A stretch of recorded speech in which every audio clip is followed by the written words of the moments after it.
237 million अमेरिकी dollar के budget के साथ अवतार ने आखिरकार 2.8 बिलियन का बॉक्स ऑफिस जीता और यह अभी भी 12 साल बाद वैश्विक फिल्म बॉक्स ऑफिस में पहले स्थान पर है।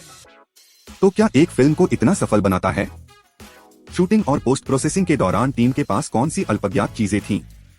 संयोग से निर्देशक जेम्स कैमरन ने महसूस किया कि सीजी विशेष प्रभाव फिल्म की तस्वीर को अधिक यथार्थवादी बना सकते हैं ताकि निर्मित फिल्म मनोवैज्ञानिक अपेक्षाओं को पूरा कर सके।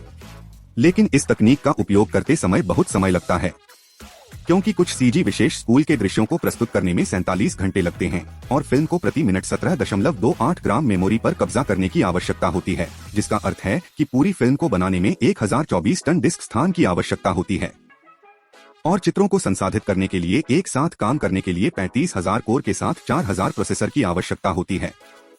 इसके अलावा प्रत्येक व्यक्ति की सेटिंग वास्तव में इसलिए होती है क्योंकि कैमरून सपने में अपनी मां से प्रभावित होता है, इसलिए वह इस विचार के साथ आया। इसके बाद उन्होंने 1976 में अपनी पहली लिपि में नावी को शामिल किया, जिसमें नीले जीवों का निवास करने वाला ग्रह चित्रित किया गया था और इस प्रकार नावी की आधार छवि बन गई। निरंतर संशोधन के बाद यह और अधिक परिपूर्ण हो गया और आज हम जिन नावी लोगों को देखते हैं उनका गठन किया। इसके अलावा नावी भाषा को भाषाविद पॉल फ्रेमर द्वारा खरोंच से बनाया गया था। इस भाषा का उच्चारण अभिनेताओं के लिए मुश्किल नहीं है, लेकिन यह अन्य भाषाओं से अलग है। अंत में पॉल ने 1000 से अधिक शब्द बनाए संवाद करने के लिए नावी द्वारा सिखाई गई भाषा से मिलकर बनता है।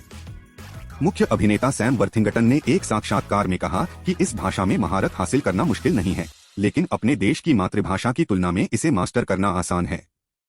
इसके अलावा फिल्म के सभी दृश्यों को वेलिंगटन, न्यूजीलैंड में शूट किया गया था। फ्रेमिंग की कठिनाई के कारण क्रू ने 150 ठेकेदारों के साथ बातचीत की। अंततः हॉलिंगटन कक्ष में एक विशाल फिल्मांकन स्थान बनाने का निर्णय लिया गया, जिसमें यह जैविक प्रयोगशाला भी शामिल है जो मानव चेतना को नावी में बदल सकती है।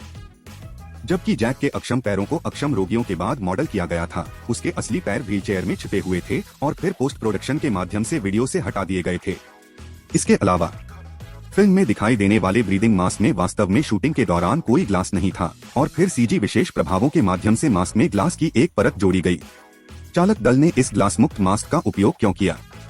इसका कारण यह है कि जब पात्रों को हरे रंग की स्क्रीन के सामने फिल्माया जाता है तो मास्क पर लगा ग्लास हरे रंग की हाईलाइट उत्पन्न करेगा, जो पोस्ट प्रोसेसिंग में बहुत परेशानी बन जाएगा। चूंकि अवतार 2009 में रिलीज हुआ था, नायक जैक और फैंटम के संयोजन को सभी ने पसंद किया है। यह ठीक है क्योंकि बंसी जानवर नावी लोगों का एक अत्यंत महत्वपूर्ण भागीदार है और केंद्र जो अपने पूरे जीवन में केवल एक मास्टर का पालन करता है। नावी लोग अंत में सुपर तकनीक से मनुष्यों को हरा सकते हैं। इतना ही नहीं, पेंडोरा के सिर पर लगे फूल, पौधे और पेड़ भी सॉफ्टवेयर की मदद से तैयार किए जाते हैं। हालांकि शुरुआत में अधिकांश प्लांट मैन्युअल रूप से बनाए गए थे। बड़ी मात्रा में इंजीनियरिंग के कारण प्रोग्राम के माध्यम से लगभग 2000 मॉडल तैयार किए गए थे और सभी प्लांट मॉडल बंधे हुए थे। इसलिए सभी पौधे न केवल अन्य वस्तुओं के साथ परस्पर क्रिया कर सकते हैं, बल्कि अपनी इच्छा से उन्हें स्थानांतरित और अनुप्राणित भी कर सकते हैं। कैल्सिफिकेशन उपचार।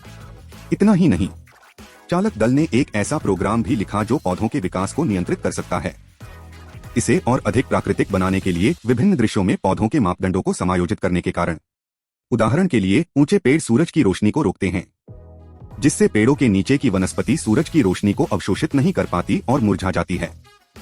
इसलिए यदि बाकी पौधे जीवित रहना चाहते हैं तो उन्हें पर्याप्त प्रकाश वाले स्थान की ओर बढ़ना चाहिए और वांछित प्रभाव प्राप्त होने तक कार्यक्रम के माध्यम से यह सब बार बार सिम्युलेट किया जा सकता है। इसके अलावा फिल्म में सुनाई देने वाली अधिकांश पशु ध्वनियां जुरासिक पार्क से निर्मित डायनासोर ध्वनियां हैं और फैंटम और इकारन जैसे बंसी जानवरों की ध्वनियां और उपस्थिति भी सॉफ्टवेयर और पोस्ट प्रोडक्शन के माध्यम से बनाई गई हैं, चाहे वह उनकी उपस्थिति हो या उड़ने वाले पंखों का आर्क। उम्मीदों को हासिल करने में कई सिमुलेशन लगते हैं। इसके अलावा फिल्म में हेलेलुजाह पर्वत की मॉडलिंग झांगजियाजी पर आधारित है और निरंतर सुधार के बाद हेलेलुजाह पर्वत और उसके ऊपर निलंबित पर्वत आज दिखाई देते हैं। इसके अलावा फिल्म में कई हटाए गए दृश्य हैं, लेकिन यह राक्षस को मारने का खूनी क्लोजअप शॉट नहीं है, बल्कि सौंदर्य की नग्न त्वचा का दृश्य है। कैमरून इस न्यूडिटी क्लिप को इसलिए शूट करेगा क्योंकि उसे लगता है कि यह दर्शा सकता है कि नावी प्लेसेंटल जानवर नहीं है। भले ही वे दृश्य डीवीडी संस्करण पर समाप्त हो गए। बाद में फिल्म ने अपनी रिलीज के पहले दिन 1.5 मिलियन का रिकॉर्ड बनाया और डीवीडी संस्करण के पहले दिन की कुल बिक्री 4 मिलियन से अधिक